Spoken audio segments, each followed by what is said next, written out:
Assalamualaikum warahmatullahi wabarakatuh. Selamat siang buat rekan-rekan mahasiswa ekonomi kreatif untuk anak manajemen dan akuntansi. Dan kali ini kita beda untuk podcastnya karena kali ini kita kedatangan tamu praktisi kita, Ibu Leni Kustiawati. Jadi hari ini kita akan membahas tentang peran event dalam menekan kiprah industri kreatif atau ekonomi kreatif. Karena bagaimanapun juga kalau kita ngelihat ekonomi kreatif atau industri kreatif, dia membutuhkan suatu hal gimana untuk nge-blow up hal itu gitu kan. Nah, nanti Bu Leni akan menjelaskan banyak atau berbagi ilmunya, berbagi pengalamannya kepada teman-teman semua yang mungkin tertarik untuk di industri event atau dan sebagainya, nanti akan di-share. Nah, sebelum kesana ini nih, Bu Leni Kustiawati. Lahirnya tanggal 1 Desember 82, awal tanggal pertama di akhir bulan. Akhir tahun. Anak udah 1 orang. Nah, ini yang menarik nih, riwayat pendidikan nih. Ada D3 akuntansi di STIE Surakarta. Iya, alumni nih ternyata, alumni. Nah, lihat nih, teman-teman alumni. Kakak senior. Sekarang udah bergelut di dunia event dan nanti kita lihat event apa aja yang ini.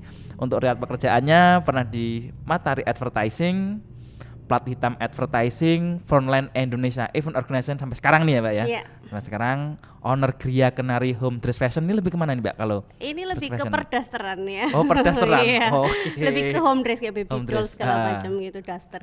Makanya ibu-ibu banget gitu ya. Iya, remaja dong, juga? dari remaja sampai orang tua bisa. Kalau Leni Craft ini? Ini lebih ke craft seperti kerajinan. yang saya pakai. Ini saya ini bikin sendiri. yang paling bros pin gitu-gitu ya. Iya. Oke.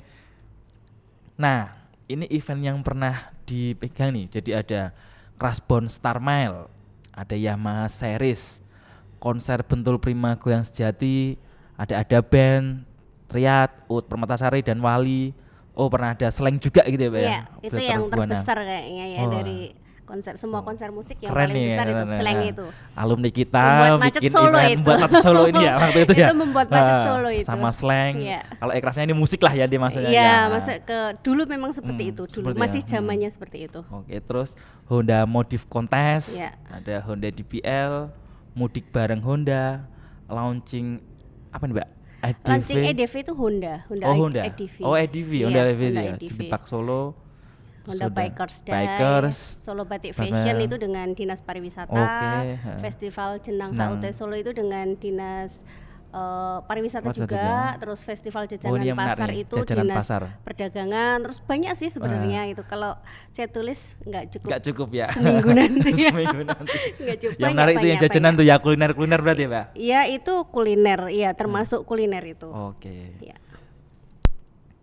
Nah, gini Mbak, kita kan di sini berbicara ekonomi kreatif ya, yang kita dimana kita nggak lepas sama event gitu kan. Betul. Entah itu fashion, entah itu seni pertunjukan, entah itu kuliner, semua kan biasanya kita bulan melalui event gitu kan. Nah, menurut Mbak Leni sendiri nih, kalau melihat perkembangan industri kreatif saat itu gimana Mbak di Indonesia itu menurut Mbak Leni ini? Kalau ini ya, perkembangan industri kreatif di Indonesia saat ini itu dugaan ya. Pokoknya sangat cepat sekali gitu ya. Dan perlu diketahui bahwa dunia kreatif itu nggak sekedar event ya. Jadi kita jangan mikir industri kreatif itu sekedar event, bukan seperti itu. Event itu salah satu bagian, benar ya. Seperti Mas Adit bilang, itu salah satu bagian. Jadi industri kreatif itu banyak banget. Seperti yang kita lakukan ini kan salah satu bagian dari industri kreatif ini. Perfilman, video. Terus kayak sekarang ada banyak YouTuber, blogger, itu kan salah satunya itu. Terus kayak desain-desain yang ada di jalan-jalan, terus sekarang ada billboard yang jalan, itu kan salah satu perkembangan industri kreatif. Jadi kalau melihat industri kreatif ke depan itu semakin banyak semakin banyak peluang semakin banyak peluang, terus semakin banyak sektor juga. Maksudnya nggak cuma industri kreatif itu cuma event, industri kreatif cuma konser, tidak seperti itu. Jadi luas sekali gitu. Kalau itu mau dibahas banyak sekali kan, karena ada 16 sektor kalau tidak salah itu ya. Banyak sekali. Dan menariknya sekarang industri kreatif itu sudah dinaungi oleh pemerintah. Dulu dari pemerintah sudah dibentuk Bikraf, Badan Ekonomi Kreatif. Terus setahun ini kan sudah Kementerian Pariwisata, kan sekarang sudah jadi Kemenkraf kan. Dan sekarang sebegitu pentingnya loh kita ini ada di industri ekonomi gitu. Jadi dulu mungkin kita disepelekan maksudnya hanya IO, hanya gitu-gitu ya. Tapi sekarang itu sudah tidak seperti itu. Kita benar-benar sama perintah pun kita sudah ada diwadahi. Terus banyak program-program pemerintah itu baik yang kecil dari besar itu membutuhkan industri kreatif ya, nggak cuman event organizer tapi banyak hal. Tapi event organizer itu juga bagian yang sangat penting juga untuk industri kreatif. Karena kalau industri kreatif maju kan mendongkrak ekonomi juga gitu kan. Itulah kenapa pentingnya pemerintah ada memberikan regulasi khusus gitu kan. Perhatikan lah bahasanya gitu. Betul. Oke. Nah, menurut Mbak Leni, Mbak, kalau melihat potensi industri kreatif di Surakarta nih, gimana nih? Masih peluangnya masih banyak nih. Terutama kan teman-teman nih mungkin kan mahasiswa kan, aku juga pengen sih tapi apa ya kira-kira macam gitu kan, apakah fashion toh padahal kan mungkin luas kan industri kreatif. Kalau Solo itu Surakarta ya, Karisidenan ya kita ngomongnya ya, Solo, Sragen, Boyolali, Klaten, kita ada 7 karisiden. Surakarta itu Karisiden Surakarta itu salah satu tempat yang mempunyai keunggulan loh gitu. Kalau kita sebagai orang kreatif di Solo itu, Solo sekitar, Solo, Klaten, Sragen semua itu mempunyai kelebihan-kelebihan di mana kita itu mempunyai seperti harta karun yang sangat luar biasa.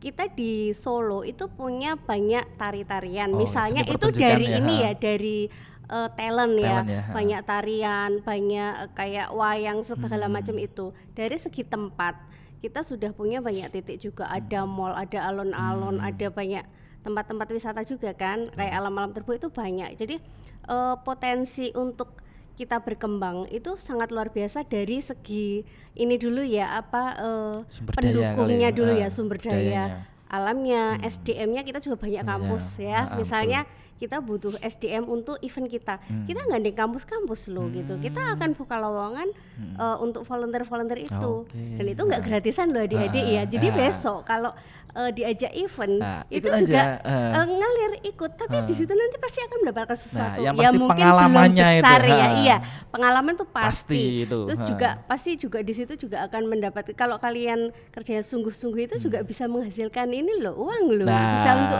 peluang bayar juga nih. Kos loh. Peluang juga nih. Itu sangat ini ya, maksudnya itu bisa gitu dari ikut event tuh adik-adik juga sudah bisa selain dapat pengalaman juga bisa dapat penghasilan lah, gitu ya. Itu dari segi SDM dan dari segi ini ya kebudayaan segala macam. Kalau dari segi lingkup bagaimana kita ke depan di Solo untuk mendapatkan ini ya pekerjaan dari dunia kreatif itu sangat terbuka sekali. Karena di Solo itu kan sekarang sudah banyak perusahaan besar, sudah banyak hotel besar, ke dinas-dinas itu dari dari Solo, Sragen, Klaten semua itu kan mereka butuh membuat event juga. Kita bisa dari situ kita dapat dari perusahaan kecil, mulai misal motor itu dari dealer sampai ke main dealer itu mereka semua bikin event gitu. Bahkan mall-mall itu juga mereka bikin event loh, mereka sendiri. Hampir semua butuh. Peluangnya besar banget. Iya betul. Ya kalau sekarang mungkin saya ngomongnya lebih banyak ke event ya, karena kan saya orang event organizer. Tapi di dalam event itu kan nanti pendukungnya banyak. Di situ butuh orang-orang kreatif. Souvenir apa? Simpelnya gitu lah. Itu dari produksinya, produksi souvenir, kaos, kaosnya. itu kan semua ekraf semua itu ya. Dokumentasi videonya, itu ekonomi kreatif terus juga nanti butuh, gitu kan. Ini yang handle Instagramnya itu butuh. Media. Kayak betul. Itu kita butuh seperti itu. Banyak jadi sekali. Sebenarnya itu kolaborasi ya antara berbagai sektor gitu ya. Iya, kalau event itu memang isinya banyak. Jadi nggak cuman sekedar kita bikin konser musik, tidak. Dari di situ ada rangkaiannya panjang. Kita ada desainernya dulu. Kita ada butuh makanya ini tadi Mas Adit kembali ke pentingnya ekonomi kreatif untuk membangun bangsa. Perannya secara ekonomi itu nggak cuma ke satu perusahaan enggak, tapi dari hal kecil. Misalnya kita bikin event di alun-alun ya. Itu yang akan menikmati itu bukan cuman dari EO-nya aja dengan perusahaan yang menyelenggarakan event, bukan seperti itu. Tapi kita di situ akan gandeng catering, Betul, kita betul, akan betul. gandeng model-model, Betul, kita akan bisa menggandeng UMKM, iya, pedagang-pedagang juga itu ya, bisa gandeng pedagang kaki lima, ya bisa. itu bisa kan, jadi Sama kena tukang imbasnya. parkir aja juga dia akan menikmati betul seperti sekali. itu. Sama pedagang kaki lima yang jual itu ikut menikmati. Bener, Jadi bener.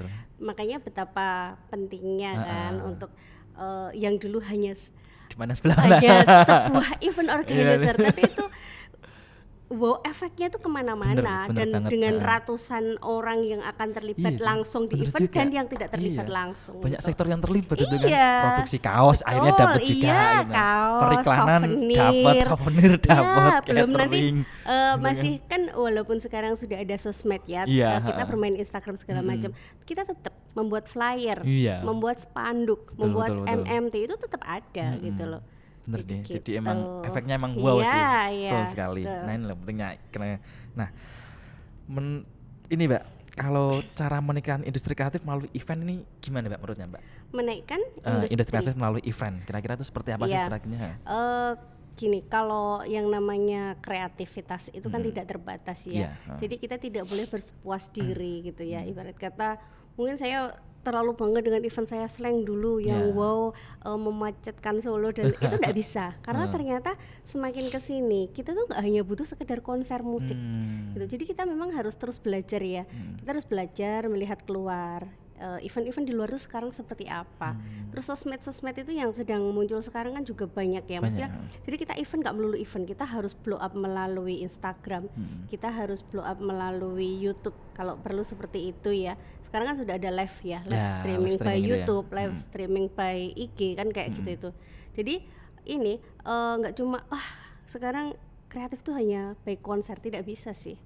Harus kita harus keluar mencari tahu apa sih yang sedang booming di luar gitu, dan kita harus terus belajar. Jadi benar-benar harus explore dari luar juga ya, kita benchmark, kita studi banding lah bahasa kata gitu ya Mbak. Oke, nah pernah nggak Mbak dalam event tuh ada kendala-kendalanya apa nih? Mungkin teman-teman punya tahu kendalanya apa sih? Kadang kan dia takut ini, kendalanya apa kalau pas event itu Mbak? Banyak sekali sebenarnya. Kalau namanya segala sesuatu nggak cuma event kali ya, semua pasti kan juga ada kendalanya. Kendala pasti ada. Kadang tempat itu kadang kita sudah perizinan dari bawah sampai atas sudah oke gitu. Kesandung sedikit sama masyarakat sekitar itu bisa gagal gitu. Bisa ya, pernah gitu ya. Aduh, saya batuk. Mbak, silakan.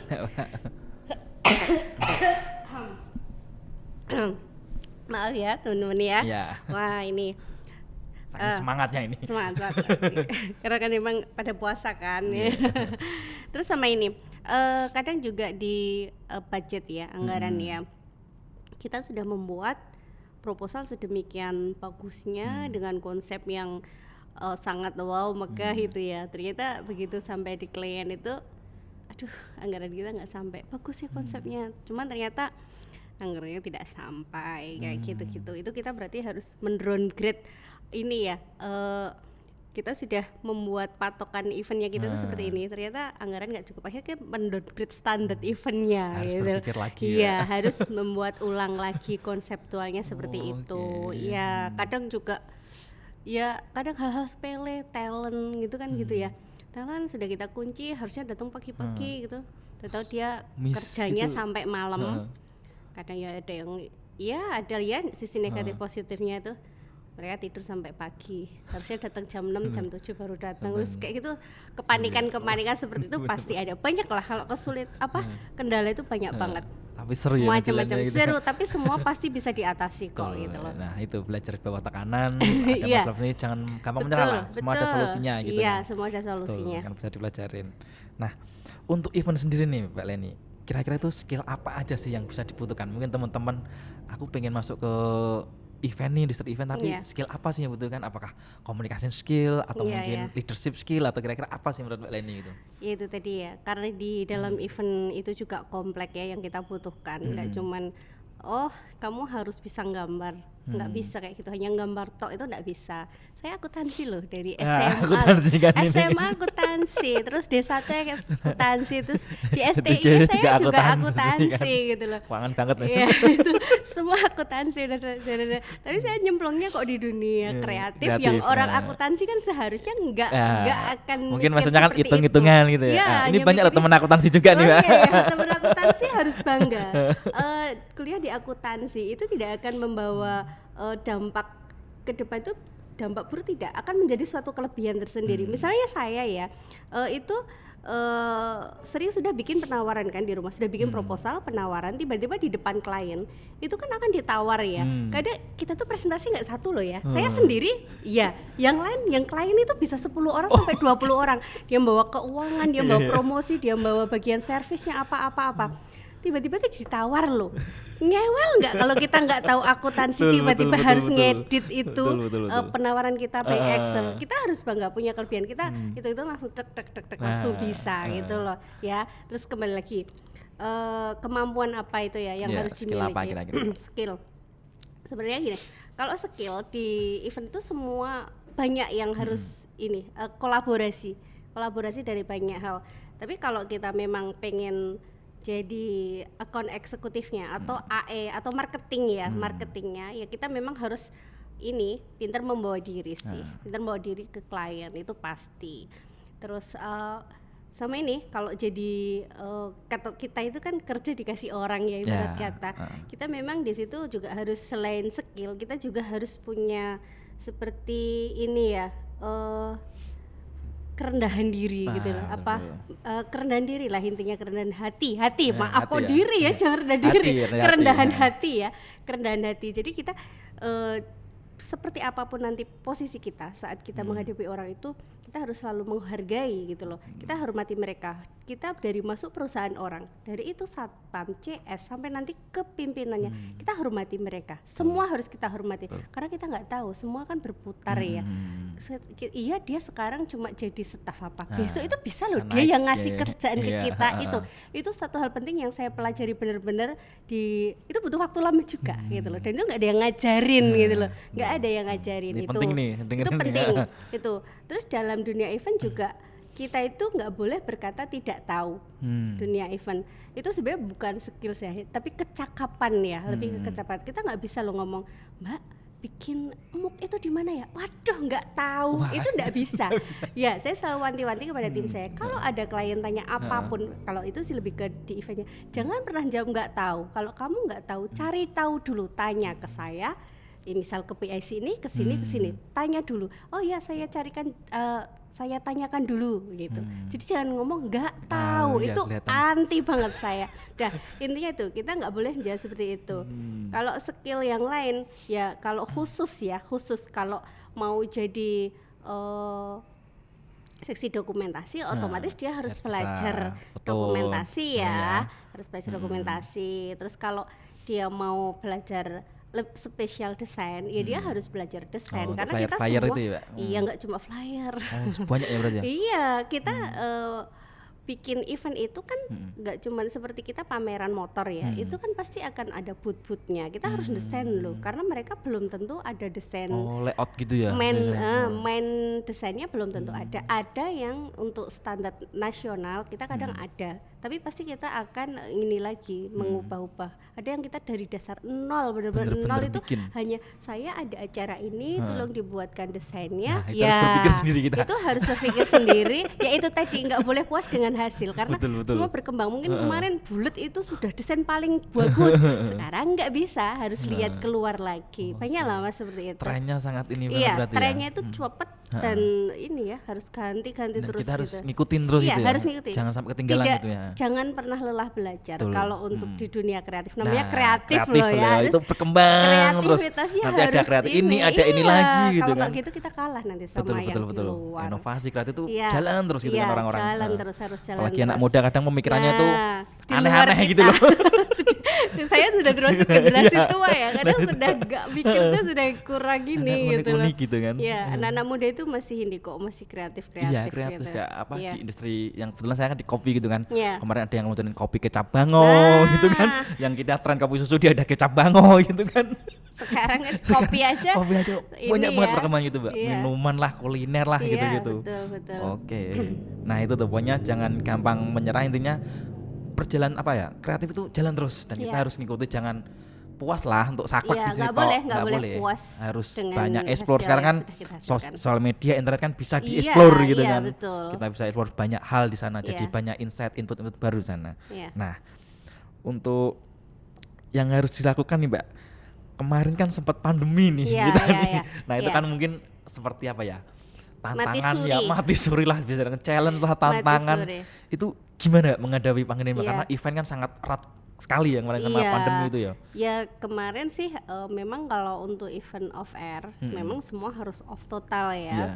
Jadi untuk beberapa event itu ya melalui virtual event. Seperti saya solo batik fashion itu kan ini yang 2020 itu virtual. Virtual. Iya, YouTube, Instagramnya Dinas Pariwisata, Facebook seperti itu. Jadi virtual ya.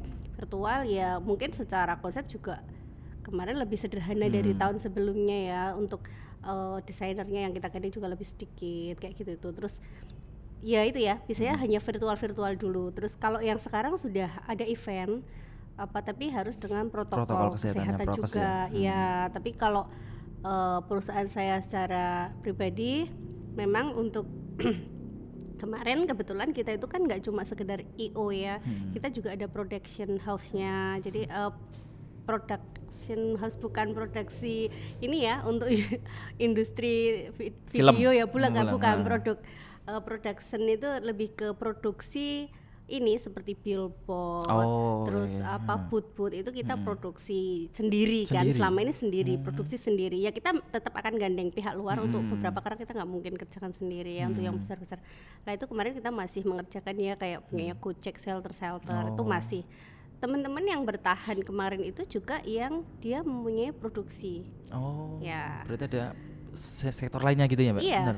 Ya kita EO, tapi sekarang itu memang harus ada production house-nya sendiri sekarang itu. Itu penting itu. Ya. Mungkin kita tahunya ya, bikin acara pelan-pelan. Saya dulu juga sama kok. EO ya benar-benar pure 100% EO. Gitu. Meja sewa, bikin panggung juga sewa. Sekarang kan ya 50-50 sudah bisa gitu. Jadi cost-nya mungkin lebih bisa. Iya, itu kalau kita ditawar klien itu sudah di gudang saya sudah ada ini, enggak apa-apa lah ditawar gitu. Tapi kalau sewa kan kita sewa 100%. Itu kan kita kan susah ya untuk menekan harga untuk bersaing itu. Nah ini dalam punya bisnis juga nih. Jadi ketika kita punya produk sendiri, cost-nya bisa lebih neken nih. Jadi dipikir apa aja yang kira-kira bisa kita produksi sendiri, kita mampunya apa, sumber daya kita apa, bisa nih dilakukan gitu. Kalau emang belum bisa ya ngesup dulu lah. Kan gitu kan. Ya memang awalnya saya juga ngesup dulu kok. Semua pasti seperti itu, dimulai dari situ. Gitu, pelan-pelan. Pelan-pelan, jangan menyerah. Alumni guys, senior. Ya, alumni. Akuntansi lah, anak akuntansi seneng nih. Anak manajemen enggak apa, semangat juga sama-sama. Loh, manajemen ya lebih keren dong, dia bisa memanage di situ kan. Di event itu kita memanage ribuan orang loh. Kita di situ memanage loh, bagaimana memanage tim kita, memanage talent, memanage yang nonton. Nah, itu yang apalagi saya bayangin yang slang itu kan 2010 itu kan lagi itu. Wah, itu super heboh itu. Jadi hebohnya seperti apa itu? Itu heboh banget. Dulu gimana, Mbak? Ceritanya itu yang slang itu mungkin kan. Itu dulu itu kan produknya Bentul ya, rokok Bentul Prima. Itu jadi dia itu punya bintang warna filter. Itu kita benar-benar mulainya itu dari nol sekali loh, Mas. Itu dari kita goyang pasar, anggarannya itu Rp500.000. 500.000 ya ke pasar, terus ke kecamatan itu bikin acara dangdutan kecil-kecil itu. Awalnya dari situ kita dampingi terus sama Sejati itu hampir sama lah.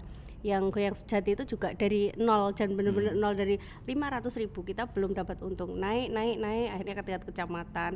Terus begitu ya, itu tadi salah satu kendala juga, salah satu contohnya itu kita saat pemilu Pemilu itu juga kita kesulitan perizinan kan. Perizinan polusi nggak bakal keluar tuh kalau pemilu. Kita larinya ke Korem, Kodim yang mereka punya lapangan dodiklatwur gitu.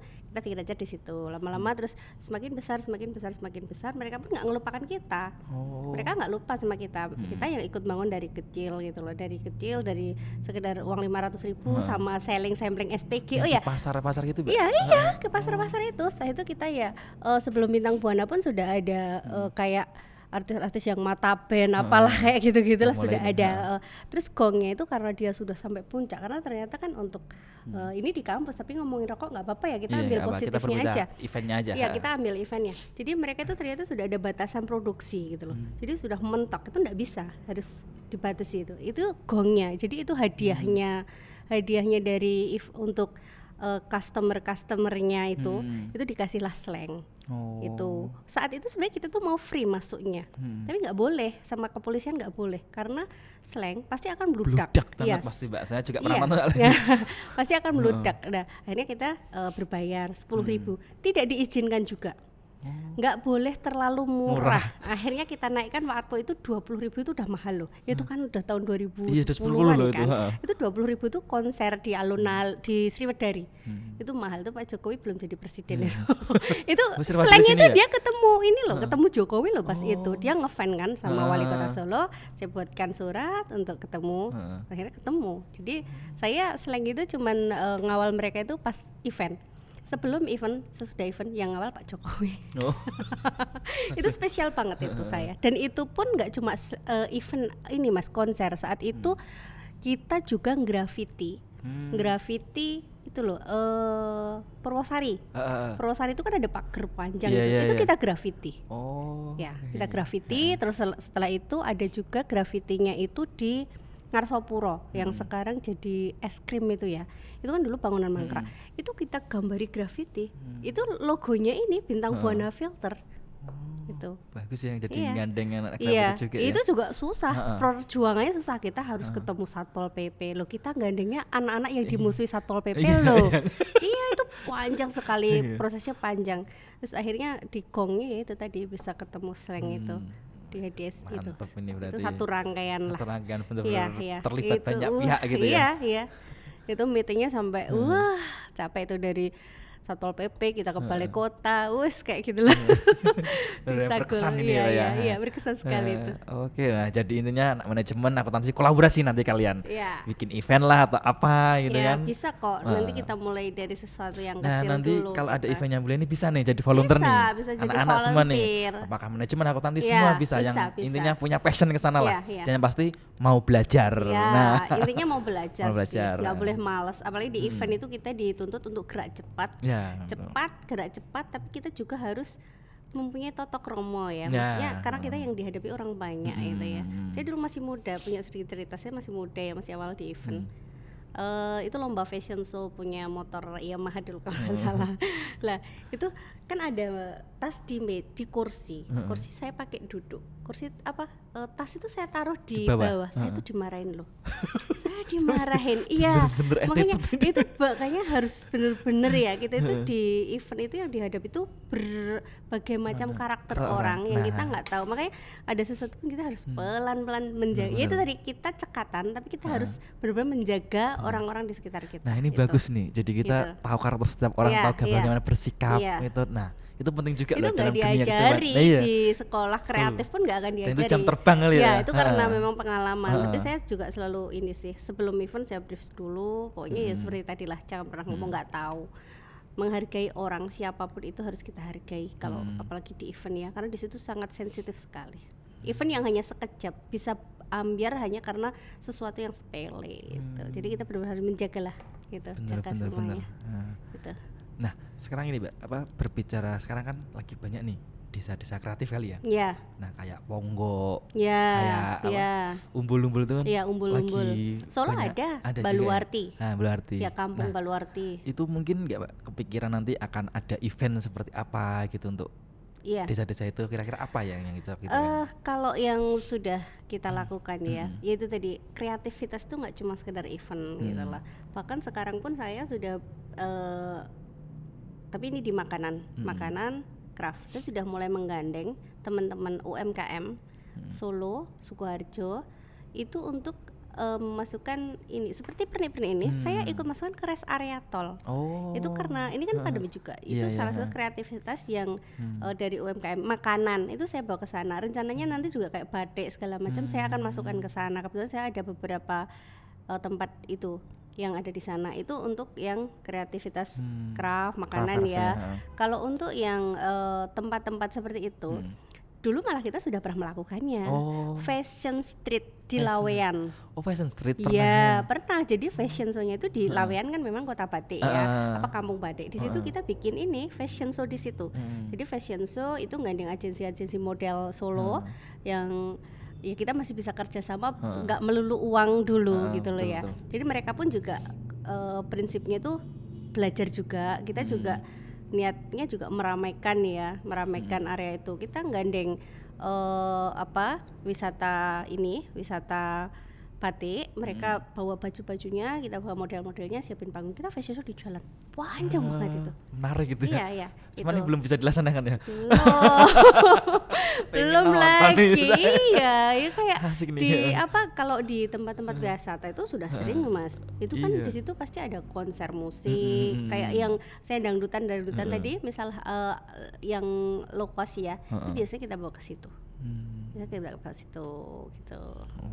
Tapi jangan melulu event ya teman-teman ya. Kalau berpikir tentang industri kreatif cuma event. Di situ bisa fashion, bisa kuliner, ada yang animasi, penyiaran, percetakan, penulisan. Itu banyak sekali. Itu semua industri kreatif. Jadi kalian nanti passionnya kemana bisa dikembangin. Nah event itu kan mungkin salah satu tools gitu kan ya. Jadi untuk bisa nge-blow up gitu kan, kayak kuliner, bikin event kuliner, musik kita bikin musik. Nah jadi nanti kalian terserah mau di mana aja sektornya gitu kan. Butuh sharing nanti bisa bantu. Tapi semua juga. Itu memang bisa ngumpulnya di event. Iya, kayak kolaborasi deh, Mbak. Kayak simpelnya seni pertunjukan, musik, penari, penyanyi, desainer, ini Mas siapa? Videografer, fotografer, itu semua ngumpul bisa ngumpul di event. Kuliner yang lagi masak bisa. Saya sering gandeng koki. Nah, kan? Koki diajak ke event saya. Iya dong. Kayak yang Jenang Solo itu kita gandeng international chef itu. Association yang Solo itu yang masak jenangnya nanti chef itu. Ya, nanti kalian sektornya apa? Kolaborasi aja, kolaborasi. Ya, mungkin bisa kali ya kolaborasi. Ada anak fashion, ada anak kuliner. Iya dong. Mungkin ya mini event di kampus-kampus dulu aja lah. Untuk belajar ya. Betul. Nah, oke. Nah, terakhir nih Mbak Leni nih. Penutup nih. Pesan untuk generasi muda yang mungkin supaya semangat untuk mengembangkan industri kreatifnya gimana Mbak? Skill kreatifnya. Apa nih pesan-pesannya terakhir nih? Wow, harus ini. Saya tuh bukan orang yang puitis. Karena akuntansi itu biasanya yang praktis-praktis gitu. Ya. Pesannya buat teman-teman kita semua lah. Kalau untuk teman-teman yang ingin yang ingin terjun di dunia kreatif, yang pertama memang itu tadi ya, jangan cepat puas. Gitu. Kita harus tetap terus belajar, terus melihat sekitar dan ini ya banyak buka sosial media, banyak bermain ke event-event orang lain kayak gitu, banyak bermain ke event orang lain, itu yang pertama. Yang kedua itu jangan pernah takut ya untuk terjun di dunia event atau dunia kreatif, karena semua hal yang ada di dunia ini bisa dipelajari. Saya yang nggak bisa apa-apa dari hanya seorang anak akuntansi, saya sekarang marketing bikin budget ngawasi tukang sendiri kayak gitu. Jadi nggak boleh ini ya, jangan pernah puas untuk apa yang sudah kalian kerjakan. Yang kedua, jangan pernah takut untuk terjun di dunia kreatif, karena semua bisa kalian pelajari kok. Gitu. Intinya itu. Oke, pesannya intinya jangan pernah puas, jangan pernah takut, jangan pernah insecure lah intinya lah. Kalau bahasa anak sekarang kan insecure gitu kan. Oh ya, ini kakak sudah terlalu berumur jadi kadang-kadang bahasa terlalu tua. Kalau sekarang kan insecure. Terlalu tua. Kalian tetap bisa kok mengatakan itu. Bisa. Let's do it. Pasti bisa. Oke, terima kasih Mbak Leni atas sharing-sharingnya, ilmunya dan sangat bermanfaat lagi. Mungkin suatu saat kita next time kalau sudah ada event, insya Allah saya ajak teman-teman STY. Oke, terima kasih waktunya Mbak Leni. Wassalamualaikum warahmatullahi wabarakatuh. Waalaikumsalam warahmatullahi wabarakatuh.